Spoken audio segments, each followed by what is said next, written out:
Hello and welcome to Matcha Mornings, part of the Wander Barn Podcast Network.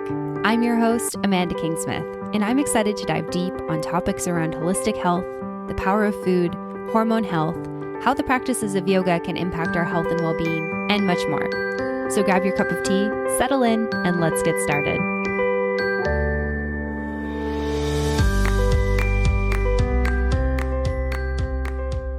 Hello, everyone, and welcome back to another episode of the Matcha Mornings podcast. I hope that you are doing well and enjoying your fall so far. I know we took a little bit of a summer break, and I hope that everyone has enjoyed some time away from their phones and their devices to be outside in the warm weather. And now I'm excited to be back and kicking off the fall season with a really lovely episode with Ariana Roque. Ariana is a yoga teacher, a yoga Nidra teacher, and a leader of women's circles.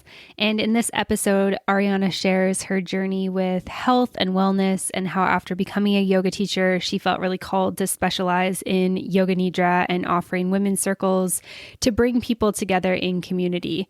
So she shares what these practices are like, the benefits of them, how you can get involved with them, why they can be really, really beneficial for both your mental and spiritual health, but also your building of community and so much more. So this is a really, really fun episode. I hope that you enjoy it as much as I did. And without further ado, here is Ariana. Welcome to the podcast, Ariana. I'm really excited to have you here with me today. Thank you for having me, Amanda. I'm so excited to be on here. Yeah, I'm stoked to chat with you. And I'm curious, where are you joining me from today? I am joining you from South Florida. So I'm in a little town called Coral Springs. Oh, amazing. I've been near there, but not exactly there. Oh, cool. Okay. Where? I spent some time kind of like Miami, Fort Lauderdale area earlier this year. Very close to Fort Lauderdale. Yeah. I was pretty sure about that. Amazing. So I'm stoked to dive in with you and just chat all things yoga nidra, women's circles, all of that goodness. But maybe we can go back in time, and I'd love for you to share with me a little bit about your health and wellness journey. Absolutely. So I feel like it started so long ago. Like even when I was younger, I want to say maybe if I were to put like an age on it, probably like 12 years old. I remember like telling my mom things like I would come home from school and I'd be like, Mom, I just feel really numb. Like I just remember saying those words to her and she would be like, that's so interesting. Like, what do you mean? And, we would have like a trip planned to like Disney or somewhere. And like, normally any kid would be so excited to be like missing school to go to Disney or Universal. And I was just like, I don't feel anything. I don't have any feelings. And so that was kind of the first thing that kind of shed light on the fact that I started going through a depression super young. And that's kind of where I started on the wellness journey of like trying different therapists. And at that time, like depression wasn't really talked about like in 2007. And I remember like just feeling isolated in my own way because I felt like no one around me was going through that, which I'm sure they were, but nobody was talking about it. And I didn't have the vocabulary to really talk about it either. And I think that kind of just like sparked me wanting to try so many different things. So I kind of went through therapists basically all of middle school and high school. And then when I was about 21, I moved to LA. And of course, that's like the perfect place for someone who wants to go on a wellness journey because there's just so many things that you can try. And that kind of just started it all. I really dabbled in like Kundalini and different like therapy modalities and working with like your subconscious. And there's still things that I still do to this day. Like I love doing Kundalini, and I have a subscription to this website called like To Be Magnetic, which helps with like reworking your subconscious mind. And it's been really powerful. And as far as other things, I think it's just like little things that I would try, like maybe like ashwagandha or like try different teas. I mean, I've pretty much tried it all. Reiki. There's this other like energy healing method called bars. I don't know if you've ever heard of it, but I've dabbled in that as well. And I'm just kind of like a little bit like a free spirit when it comes to that. I'll try anything at least once. And then sometimes I'll come back to something because maybe it didn't work at that time or I wasn't ready to receive it. And then I'll try it again. But pretty much like the most powerful things I feel like have made a difference in my life has definitely been Kundalini and working with my subconscious mind, like hypnosis in that way. Yeah, that's really interesting to hear. And I can really relate to the like dabbling in all sorts of different health and wellness modalities. I've definitely done the same thing over the years. And did did doing Kundalini and hypnosis and other things with the subconscious mind, did that help you through your depression? I think more than anything, it helped me be like okay with myself and accept that depression is like kind of a friend that I'm going to have to like and live with. It's kind of like she's always there, like it'll come and go. But I think something really important for me to learn was I've always been super sensitive, Amanda, like even younger than when I had told my mom I felt numb. I mean, I just remember being like a little girl and I could like see a homeless person and just start hysterically crying. And people would be like, but Ariana, you don't even know this person. And I could just like feel I don't know, it was like weird. I could feel like the pain they were in, or, someone there, it would be to the point where people wouldn't want to tell me stories about something that happened in their life because they would be like, oh, I just don't want her to cry. And I just never like really appreciated my sensitivity. It really felt like a burden. And then when I moved out to LA, I mean, sensitivity was like this thing to kind of be worshiped and like almost felt like a gift. And that was really important for me. And that helped me the most with finding, with Kundalini and all these other things that I think brought out my sensitivity even more. And now I try to use it as a way of like connecting with certain people.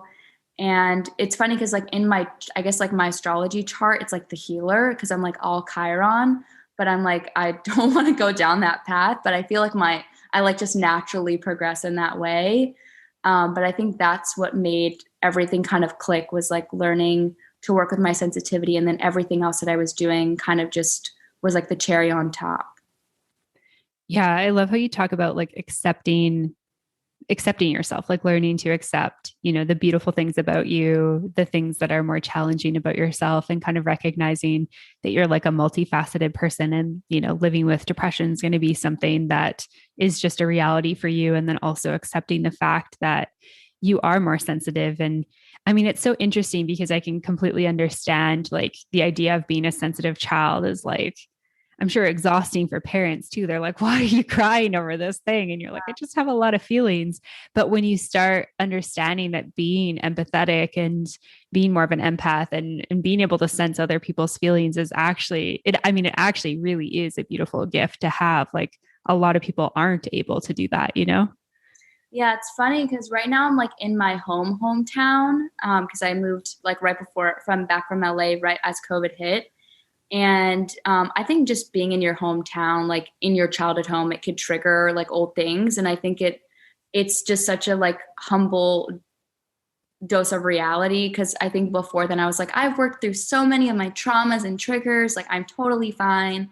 And then I come home and I'm like being hit with so many things. Like I'll go to like the grocery store and like see my second grade teacher and I'm like, oh my gosh, like I'll never forget she put me in timeout, or, it's like little things. And I'm like, oh my God, Ariana, you're 25 years old. Like, why are you still talking about this? So I feel like a lot of people don't talk about kind of like the shadow side of sensitivity sometimes, and like almost like the responsibility that comes with being an empath. I mean, you have like such an emotionally rich life, because I feel like I do. I mean, I can feel love so deeply and so intensely, probably more than most can, but then like the heartbreak and the sadness is also really intense as well. So I think that's like so important to address too. And I wanted to address that also like on my Instagram. I think I'll probably do that soon, because I definitely see more people talking about sensitivity, which I think is so beautiful, but there definitely is a responsibility that comes with that, if that makes sense.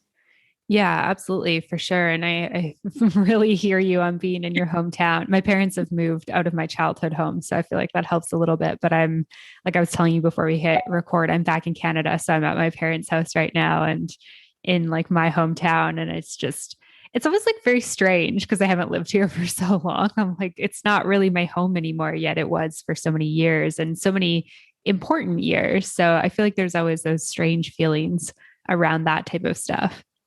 I know. Yeah. I went out like a few weeks ago because Miami started opening back up. And I went to a dinner and I had like an altercation with someone and I just physically started crying. And we were like at this like bar, like it was like a restaurant, but turned into a bar.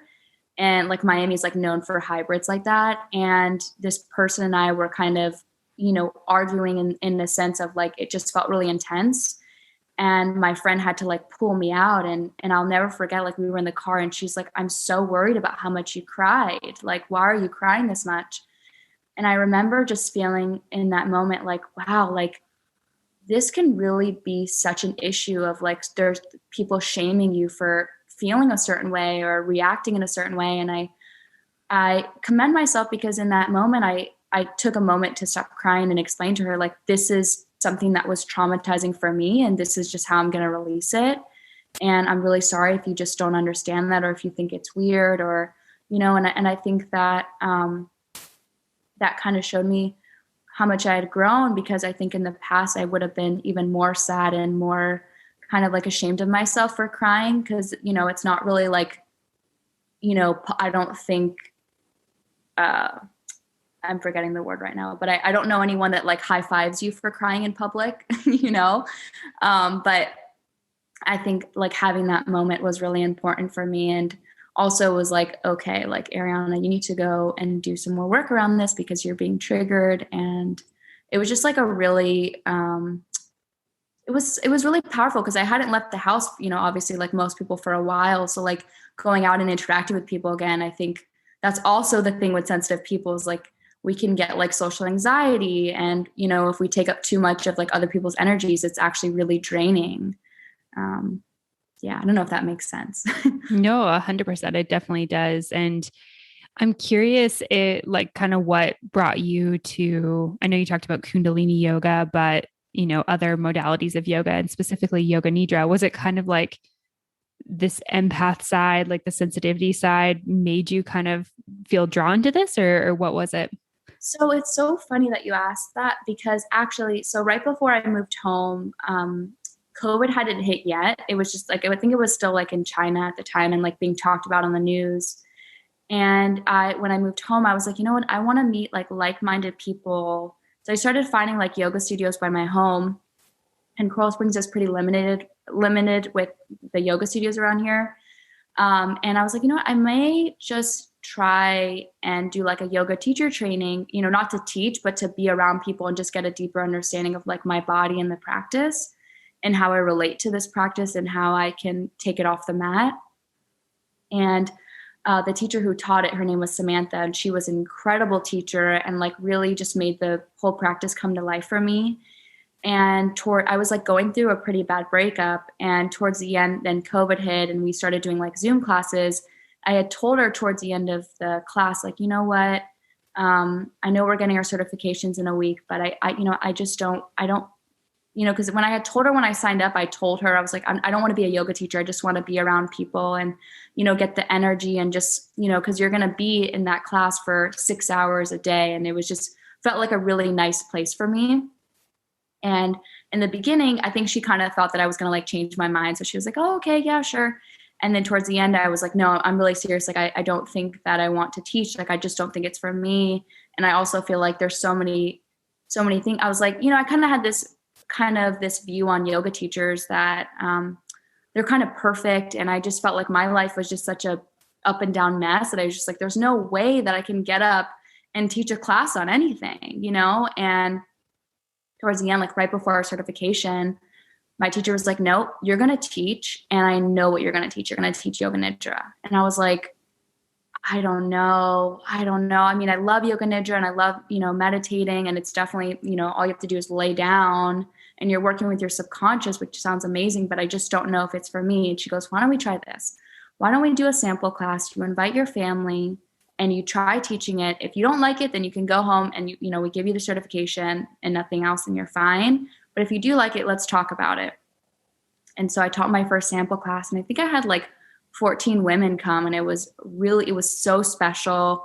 And it took me like days to write my script. And the rest is history. I taught my first class and I loved it. And it just felt like the perfect practice for me to teach, because I am such a heavy meditator, and it just felt really in alignment with me at that time. And I think the cool thing about Yoga Nidra is we're not asking our bodies to do anything different. We're literally just hanging out with our soul and being like, all right, soul, like, what do you have for me? You know? And it's like one of my favorite teachers. She like said this one time on a podcast, Jana Romer. She was like, it's kind of like when a child is like, mom, mom, mom. And you go, what? And they're like, nothing. And it's kind of like you do that with your brain, where it's like your brain is like chatting all day. And then finally you sit down and you're like, all right, brain, what do you have to say? And then it just goes quiet. I just thought that was a really great way to like explain the practice. And I think it's more digestible for people. I think a lot of people, especially like in my family that don't really have a wellness practice, they get kind of like scared away from meditation because they're like, well, I don't know how to turn my brain off and I don't know how to sit there and this and that. And so the like selling point for Yoga Nidra, like, you know, before you get people through the door, because once they take a class, they're like addicted, but telling people like, hey, you don't even have to do anything. You just have to lay here. The more comfortable you are, the more it works. I think it has helped people be like, wait, so I'm not doing anything wrong. And I think it helps people have a better practice because it's like there's no pressure, you know, and it's like, I think that that's a great way to get more people to meditate and to take Yoga Nidra and have a better understanding of their inner world so they can show up differently out in the world, you know? Mm-hmm. Yeah, for sure. I love that. And it is a beautiful practice. I remember learning about it in my first yoga training, so my 200-hour.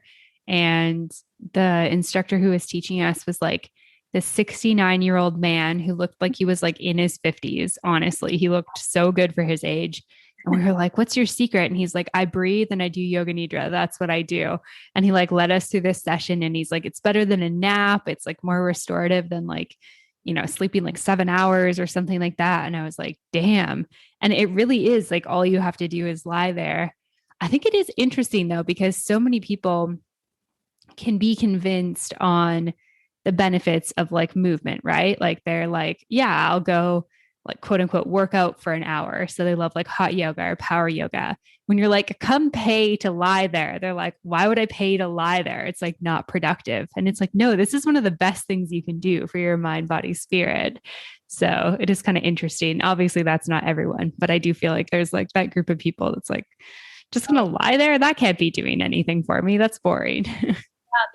There is a huge group of people like that. And those are the clients that I want to get the most because I'm like, oh, like, you know, so I feel like this not talked about enough. And I feel like more people are talking about it now, thankfully, but yoga, you know, the asana part, I would say is like, it's so important that you have your breath down, you know, and I think that people aren't focused on that enough. And there's been so many times where like, I've kind of like, you know, sat outside trying to get people to come to my class and they're leaving like a core power class. And my boss was so sweet. She'd be like, do you want to stay for Ariana's Yoga Nidra? And they're like, nah, I'm okay. And, and my boss would be like, oh, it's such a nice treat. Like you'll be able to like relax. And it's a great like compliment to like the workout that you just did. And it is kind of hard explaining that concept to people of like, just because you feel like you're not doing anything doesn't mean anything's not happening. And that's why it's like, it's always so hard to get people to come, but like once they do come, they become addicted. And like a good example of that is my mom. She is like such a workaholic just because she's always had to provide for my sister and I. And she didn't really have like a wellness practice. And then she started coming to my class and it would be so funny because she would lay down on her mat and she would have her cell phone next to her. And I'm like, Mom, can you put your cell phone away? And she's like, well, what if someone calls, like blah, blah, blah. And I was like, let's just try this. Why don't for one class, you just put your phone in your purse and just see how you like it. And I kid you not, Amanda, like she was literally at every single one of my classes, like the first one there. And like still to this day, I stopped teaching in person for right now, just taking a little break. And every single day she's like, I miss your class so much. Like, can we do it here in the home? Can I do like a private session? So it's really cool to see. And kind of for the longest time, I had felt like I had this like really powerful magic wand that I was just like keeping on the shelf that I didn't even know was this powerful. And I feel like a lot of people think that way of Yoga Nidra. It's just kind of like, I don't even know if it's really like talked about as much. It's such an ancient practice, but I feel like it's starting to come more to the surface. But like just seeing, I think seeing my mom get so many benefits, because I've been like practicing for a while. And I think when you start to like get lost in your own practice, you don't see how much you've grown. But to like see my mom and see how much she's grown and taken so much from the practice, I'm just like, whoa, like this really is so powerful. Yeah, I love that story. I love how she's like, I need my cell phone beside me. And then, just getting like, It wasn't even on silent, like like in the room. Oh my gosh. in the room. And like people are laying down, like obviously waiting to start. And my mom and I are just having like this little conversation, like, Mom, can you please put your phone away? That's so funny. I mean, it's just an example of like how sort of like addicted we are to our devices, right? Like we just have this constant sort of worry that somebody's going to need us and we're not going to be available. And it's like, it's okay for us to not be available for like 30 minutes, 45 minutes, an hour. Like the world's probably not going to implode during that time. Yeah, no. And I think that's something that my mom has learned too, because I've even heard her, she's starting to say things like, I want to slow down more. I'm going to go for a walk. And those were things that she had never, I mean, she barely would take a lunch break. And now she's really prioritizing like her mental health. And it's just been really great to see like right before my eyes, like, wow, like this, like I said, like it's when you're doing something for a really long time, you're not always like watching yourself, but other people around you can see you changing. And that's always nice to hear from someone like, hey, like you've really grown since I've last seen you, or, whatever that may be. And so seeing my mom firsthand, I'm like, whoa, like it just made me believe in the practice even more. And I think when you believe in something, like really like wholeheartedly believe in it, it's hard for people not to want to just at least try it. Mm-hmm. Absolutely. I completely agree. Hey everyone, we're just taking a quick break from the show to talk about Energy Bits. Energy Bits are spirulina tablets made of one ingredient, algae. Nothing added, nothing subtracted, just 100% plant-based algae nutrition. No sugar, no caffeine, no gluten, no soy, no additives, no GMOs, no preservatives, no binders, nothing artificial. Just 100% algae, 100% green, 100% healthy, and 100% pure. Pure and simple, the way food should be. They have high protein, high beta carotene, high iron, high chlorophyll, high antioxidants, and over 40 plus vitamins, including the B vitamins. They have electrolytes, including magnesium, potassium, and are a great source of essential fatty acids. Honestly, I could go on and on and on about how great Energy Bits are for you, and that's why I've decided to partner with them. If you want to learn more about Energy Bits or order some yourself, you can head on over to energybits.com to learn more. Use the code WANDERBARN to get 20% off your order. Once again, that's energybits.com and use the code WANDERBARN for 20% off your order. All right, back to the episode. So on that note, I know another thing that you, as a part of your business, is leading women's circles, which is such a beautiful offering. I'd love to hear a little bit about how you got into that and like your first experience with women's circles and that type of thing. Oh my God, Amanda, I'm literally obsessed with women's circles. So that started also very young too. I was just a very emotional kid. And I really wanted girlfriends. Like that's all I wanted. I made vision boards about it. I would like cut out, this was before Pinterest, but I would like go on Google and like type out like girlfriends at a restaurant. And like, I think it was even like a photo of like Adriana Lima and Miranda Kerr, like out to eat or something. And I was like, I don't want to be a Victoria's Secret model, but I do want this type of friendship. And I would like cut it out and like, put it on my wall, and people would come over and be like, why do you have like random girls on your wall? Like one's like at like a beach picnic and I would be like, oh, because I really want this. And I wanted to be like, I just always wanted a group of friends. I just thought it was like the coolest thing to have someone like check in on you and like be in a group chat. And so I think like just over the years, it was very hard for me to have that. And it was just always like a big want for me. And so it wasn't until I moved to Los Angeles and I made just this amazing community of women at the job that I was working. And it just felt like it was such a sisterhood, and I felt so held. And that made me go out with more confidence in the world because I just had this like amazing support system. And funny enough, my first Kundalini session with my one of my teachers at the time, Ankar, she's amazing. We had our first session at this place called Women's Space. And funny enough, Amanda, I literally lived down the street from this place. I could have walked there, and I had never seen it before. And I was like, wait a second. And I put it in the GPS, and it's like, the GPS was like, oh, you're in 3 miles, turn left, and the destination's on your right. And I was like, what? This is crazy. So I walk in, and I'm like asking Ankar, I'm like, Ankar, what is this place? She's like, oh, this is a woman's space, and they do women's circles. I was like, what's a women's circle? And she just kind of like explained. I mean, it's kind of hard to explain, but not really. I mean, women's circles have been since the beginning of time. Women used to gather around the moon on their cycles, and because women harness a lot of power from the moon. And so it kind of started, and circles, I think, reflect a lot of fluidity and make people feel like there's no hierarchy and everybody's safe to share, which I think is important. But this was like an expander for me, because I was like, whoa, like I didn't even know that you could do that.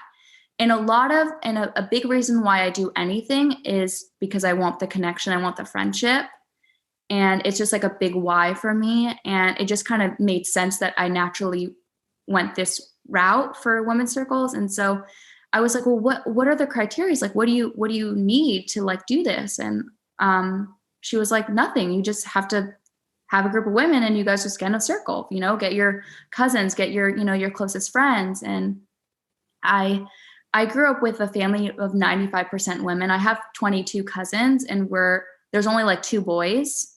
So it's just like all women. And I just naturally always felt more at home with women. I feel extremely safe. And I think over the years growing up, I think there was a big, it's definitely changed now, but I think growing up, there's definitely that big kind of like arcing theme with women of like competition. And I grew up with, family members saying, and it wasn't their fault. They didn't know any better because someone had told that to them, but it was very much of like, don't leave like your single friends with your boyfriend alone, or, just kind of like this like fear mongering. And I just never wanted to believe that. And I think that, once I was expanded by this women's space, and then I came back to Florida, I was like, I really want to host a circle. And so my first circle, I was like, it's basically just going to be my family, because I don't really have any friends. And I remember I put it on Facebook, and I ended up getting like 14 girls, Amanda. And it was literally like the best day of my life. Like I was just smiling from ear to ear. I couldn't believe and I think the more women I talk to, the more women are so open about wanting the same thing. I think a lot of women want that community. It's just not really talked about. And it is kind of like hard, like yoga nidra, in the sense of like explaining it to people. Because if you're not like really in the wellness world, people are like, why would I gather in a circle and share my feelings? What is that going to do for me? And I'm always like, just come. I promise you won't regret it. And it's been like that ever since, like, trying to get people to come. And then once they do, they're like, oh my God, I love this one's the next one. And I come to life with this topic. And I think it's just so important. And I love to see the dialogue changing around women. I think it was like, I saw like Sports Illustrated swimsuit recently, and I like sent it to my sister, but I think they had like women from other issues like years ago, like come and support the women that are modeling for them now. And I like teared up. I was like, oh my God, like they don't even know what they're doing is so transformative. I mean, it's just, I just love to see the way of the world is going with women. And I'm just so excited for like the future of women, and how I think we're really going to change that old dialogue of competition with women and not uplifting others. And I think things are really changing. My mom was in this like women empowerment meeting for like, she's a health insurance agent, a broker, and Cigna, like a big health insurance company, was doing like this thing for women. And I like kind of like caught a little bit of it because she was on Zoom. And the lady said, once I got to the top, I try to remember to always send the elevator down. And I like, even talking about it now, I want to cry. I just thought that was so powerful. Like, yes, send the elevator down, like help other women, instead of, seeing someone and being like, I can never do that. How can I help you? How can I bring value into your life? How can I, how can I support you? And I just think the more that we can do those things, like the more that'll bleed into every area of your life. Like I saw it with mine, like I've seen it with other women who have attended my circles. And yeah, I just hope to keep growing with it for sure. Yeah, thank you for sharing all of that. That's really beautiful. And I think it's really interesting, like kind of like I mean, yoga nidra is like a very ancient practice that's been practiced for thousands of years. And I feel like this idea of like rest and restore and taking care of ourselves is kind of like resurfacing after years of sort of like hustle and productivity culture. And very similarly with women's circles, like you said, this is something that women were traditionally doing. I mean, they would gather around the moon, around their own moon cycles. I mean, in communities, when like a woman was having a baby, it would be like all the women in the community would come to like, take care of her, help her through labor and birth, help her like, as the baby was born. And we've really lost touch with a lot of that, like this sense of community and this sense of sort of oneness amongst women. And I think it's really beautiful to be able to get that back in some sense and to be able to gather. And for anyone who's unfamiliar with what a women's circle is like, can you kind of walk through? I know they can be quite, different and diverse, but walk through kind of like what somebody could expect from one. Absolutely. That's a great question. So, like you said, everyone can be different, but how I like to conduct mine, and now that I have my Yoga Nidra certification, I am starting to add that in. So, what one would look like now, it would be like, everybody comes in, there is always like food and refreshments, and we sit like in a circle. I'll probably start with like an icebreaker because I think sometimes it's hard for people to open up right away. I unfortunately did not have that. I wish I was a little bit more guarded, but I'm like always hard on my sleeve. Like I will just share whatever at any time. So I like normally will share like an embarrassing story about me, and that'll kind of like, or not embarrassing, but something very vulnerable. And I think that helps to like kind of break down the group and people feel safer. So we'll start with that, like an open circle, like tea blessing. And then I'll open up the floor if anybody wants to share, like what made them come tonight, if it wasn't me dragging them there. And then from there, I'll do like a journaling prompt. So I did one for like summer solstice. So it was basically about igniting the fire within you. So we kind of worked with that. And then from there, after people are done journaling, I kind of like take a moment, have everybody just sit with what came up. And then people are open up to sharing what they wrote. And by that time, people are a little bit more warmed up to the circle. And so they feel a lot more inclined to share, and they feel like, because I think sharing helps you connect with others, because you say something and you think, oh my God, nobody's going through that. And then someone next to you is like, oh my God, I went through that same thing, or that's crazy, I thought I was the only one. And so you're building friendship and connection. And so people just feel safer. So from there, after the sharing, that normally takes about like, it could take anywhere from 15 to like 30 minutes, 35 minutes. So then, after we're done sharing, I'll help have everybody get tea, get settled in again. And then we'll go into a 45-minute practice of Yoga Nidra. And then from there, everybody kind of like wakes up, gets back into their body, and we'll have like a little bit of like food and chat time. And that's just kind of like also where the magic is as well, because after you're done with the circle, everyone's kind of like sitting around and just talking and hanging out. And I remember my first couple circles, I would just sit and cry because I couldn't believe like I was able, because sometimes you think you have no power. At least for me, sometimes I'm like, I don't have any power.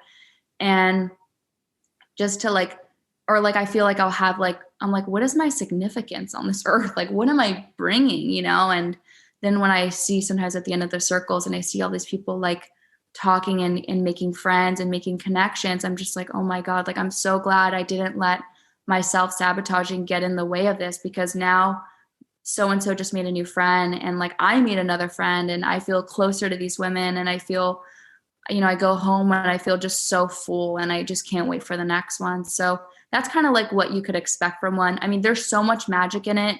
I don't even think I'm doing it justice, but there is a lot of journaling. There is good food. There is, some don't have a meditation practice, but I definitely add in my Yoga Nidra practice because I think it's such a nice treat. And just a lot of like I think it'll probably be different every time just because, you know, the group that you get is sometimes different every time and people are going through different things in different points of their life. So, you know, I've had people that have like gotten a divorce. So they're, you know, they're in a different place than someone who just got married. And so it's cool to see like just all these women, even though everybody has such a different walk of life, be so understanding of each other and so respectful and also so relatable. Yeah, absolutely. Thanks for sharing that. That just sounds like such a beautiful offering and such a beautiful way to cultivate community, which I know is a huge benefit of both things that you offer, both yoga nidra and women's circles. Can you talk about like that community aspect? I know we've talked about it a little bit already, but just kind of like the importance in this day and age where we're so connected yet so disconnected to have communities of like-minded people. I think community is a form of a life force. I think that I mean people would call me dramatic, but I think like community is like drinking water. Like you like I feel like everybody needs to have that. And I want to be a way for people to access that because I know probably people listening to this podcast are like, well, how do I make my community? Like I live in a town that there's not really like-minded people. And so I think community is, you know, it could be as simple as like you go to the same coffee shop every day and your barista makes you, you know, an amazing coffee. I think that's building a friendship. And I think a lot of people are like looking too hard sometimes because they're searching for kind of maybe this like ideal friendship that they have in their mind when sometimes like a great friend could be right in front of you and you don't even notice it. And just like a quick example of that was like growing up, you know, I always wanted like a friend and I just really wanted that. And my sister and I are extremely close now, but we're 6 years apart. So when I was younger, she was kind of like an overprotective sister of me. And I let that get in the way of like being like, oh my God, I have a built-in best friend. Like how crazy is that? And she's always been just the most graceful. Like, I mean, I don't know a better person than her. I think she's got more kindness on her pinky finger than most people do in their bodies. And something I've grown to realize now that we've been spending way more time together because she's also home from New York because of COVID as well. I like had this like heart to heart with her the other day and I said, I'm so sorry for not seeing this amazing best friend I've always had, you know? And I think that community can be anything. It could be, you know, if you go for a walk, inviting your neighbor, uh, talking to the UPS guy that delivers your stuff all the time. I think a big part of community is just kind of it's like slowly building, and then before you know it, you'll have this like really rich group of friends.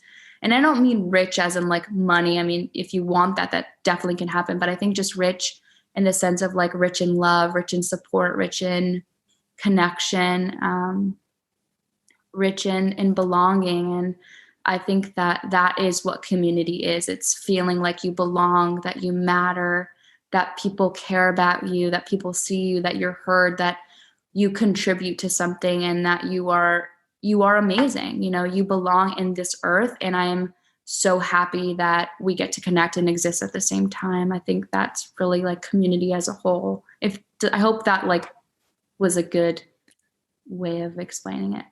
No, I love that. I mean, I think that that kind of stretches the definition of community beyond like the borders of sort of like four walls or, you know, one certain type of gathering. And is just this reminder that like we're in space with people kind of all the time. And we consistently have a choice with like how we engage with people or how we don't. And it's kind of interesting. Like my husband and I are both like, we work remotely. We've been pretty nomadic for the last couple of years. And so we move around quite a bit. Like we haven't really had one home, I guess, outside of like calling Canada home. And we spent probably about like 5 of the last 9 months in Puerto Vallarta in Mexico, which is like a super touristy city. And you would think that like in a city where people are so transient and people are just there for a week, it'd be so hard to make community. And one thing I actually found was like, so we had a lot of friends that were basing themselves there kind of more longer term, which is one of the things that drew us there. But also just like being somebody who after a week is continuing to show up to restaurants or, you know, bars or gyms, like people really get to know you. And it's kind of like you find this sense of community despite the fact that it feels like, oh, I could never have a community here. Like I had somebody say, oh, like PD is cool, but I would never want to live there because there's no community. And I was like, well, actually, like there's a really great community there. You just have to stay, long enough till the people are like, oh, okay, you're not just holidaying here, like you actually live here. And we found that, local restaurants would like know who we were. And, everyone at the gym kind of knew who we were because we were coming, month after month. And that type of stuff just makes like a huge difference. Like having your like, I don't know, your like go-to restaurant where somebody's like, how's your week been? Like you're not a total stranger to them. It's not like they know the ins and outs of your life, but it's like you have that sort of recognition. I feel like even that little bit of community can be so beautiful. It's really special. And I wanted to add one last thing too. Like, I think people underestimate the power of like online with building community. Some of my best friends I've made online and just joining workshops, actually a great workshop for people that are listening that are like, well, where do I start? A really great workshop. They have one for women and men, or for whatever you identify as. It's called Benchin, and it's led by someone, her name is Desiree, and she is amazing. And I have joined the workshop at least like 5 or 6 times, and I still talk to all those women today. A lot of those women are the ones that support my women's circles, that buy my tickets, because I host a lot of women's circles virtually for that very reason, because I don't want anybody to feel not included. And that's a really powerful tool if you feel really alone and you don't know where to start. And especially at a time like this where people are feeling more alone than usual, like really rely on the online community because it's so amazing. And I agree with you so much, Amanda, with like going to the same restaurants and going to the gym. Like, don't underestimate that. Like, you can make amazing friends by going to the same cafes, and just being in an environment that you actually really like, I think is a great place for the universe or God, whatever you believe in, to bring in those opportunities, to bring in the right people towards you. 100%. And I completely agree with you with online. I think one of the beautiful things about having the world be online is that we aren't confined geographically. So if you are somebody that feels like, maybe you're there in the town or city you live in because like your job is there or your partner's job is there, your family's there, whatever it is, now you have this opportunity to find like people that you truly connect with, that truly feel like-minded online. And I'm very similar to you. Like some of my closest friends now are people that I've like met online and stayed in touch with and communicated with. And it's kind of funny because sometimes I'll be like really close with somebody and then I'll remember like, oh, I've actually like never like met you in person, I've had that happen recently. Actually, my mom was asking me about someone who I gave her as a recommendation who did her website, my friend Madeline. And my mom was like, where did you meet her? Did you guys hang out in LA? I was like, actually, Mom, I've never met her in person. We are strictly online friends. She's amazing. I consider her one of my best friends. It's like you build so much connection with someone that you forget, like, I don't even know what you look like in person. Yeah, it's like, I don't know actually how tall you are or what you look like from like the shoulders down. So funny. Yeah. Yeah. So. I love that. Thank you for sharing that. I think here is a good place to wrap up, but I'd love to hear if people are interested in anything you have to offer or maybe learning more about Yoga Nidra or women's circles, where can they go to find you? So you can find me on my Instagram, Ariana, Ariana, and then my middle name, Violeta, Violeta, and then 2 R's, Oque. Perfect. And I guess I'll write that down for you too, because I'm sure people are like, what did you just say? Yeah, I'll make sure there's a link in the show notes as well. Okay, cool. And I post a lot about Yoga Nidra and my woman gathering offerings on there. When will this episode be out by? September. Okay, perfect. So I'm going to be hosting a virtual women's circle in September. So stay tuned. If you're listening, stay tuned for the dates on that, because I'll be posting that on my Instagram. And there's a lot of wonderful women who come to this circle. Amazing. Thank you so much for your time today. This has been really great. Thank you for having me, Amanda. It was awesome. Thanks so much for listening to this episode of Matcha Mornings. To find links mentioned in this episode, show notes, photos, and more, head on over to wanderbarn.com/podcast/matcha-mornings. To be the first to know about brand new episodes of Matcha Mornings, subscribe on your podcast app. If you enjoyed this episode of the show, please leave a review or send me an email at wanderbarn@gmail.com with the subject line Matcha Mornings. To follow along with me, Amanda Kingsmith, you can find me on Instagram at Amanda Kingsmith to learn more about other fun projects I'm working on. To find more great podcasts like this one on topics such as travel, the business of yoga, cryptocurrency, and more, head on over to wanderbarn.com. Thanks for listening, and I'll see you soon.